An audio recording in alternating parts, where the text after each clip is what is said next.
Welcome to the Wheel of Wellbeing. My name is Rachel Gaunt. I'm an occupational therapist. I'd like us to take a moment to think about well-being in terms of a well-being wheel to see how it applies to us. And the reason is because by looking after our own health, we can be better able to support and look after other people. And many of us are in professions that may require assistance and support and service to other people. So remembering ourselves at the core of that. One wheel of wellness that I really liked was the Wheel of Wellbeing. Check it out, wheelofwellbeing.org. And it really covers 6 areas of the body, the mind, the spirit, people, place, and planet connections. So let's take a deep dive into those now.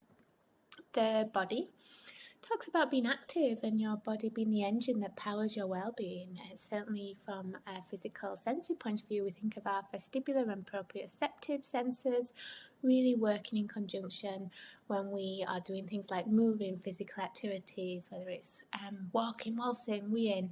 And the Wheel of Wellbeing talks about how this physical activity positively influences the way we can think, feel and function. They recommend practicing 5 days a week, 30 minutes a day.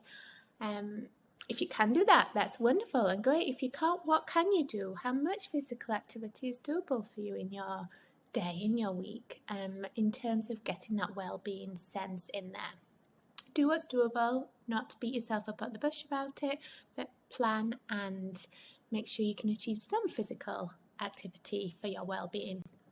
Then we look at our mind. The Wheel of Wellbeing talks about keeping learning, and studies are showing that lifelong learners are some of the happiest people around, and that well-being can be improved by taking up a new hobby, practicing piano, or even struggling with Scrabble. So we all know that sense of achievement that we get when we do achieve something that may have been hard for us. So that's really in recognition of that. So keeping curious, keeping learning. What can you do? What new things are you already doing? How can you set time aside for that? They also look at spirit. Now, for some of us, it may be spirit as in emotional and religious beliefs.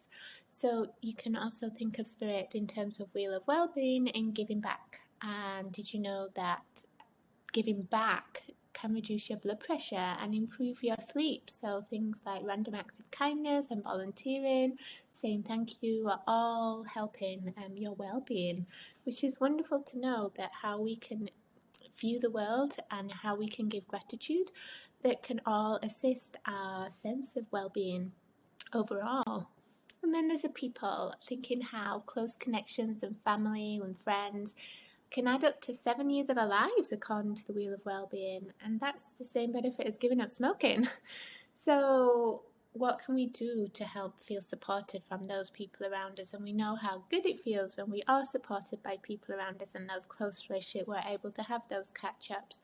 So how can we make sure we can include that in our daily life, in our weekly life, in our monthly life, to feel the benefits of those people and that connection? Then we think about place.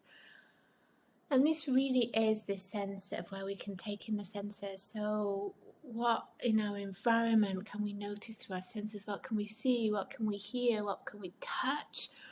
What is alive in us in our environment?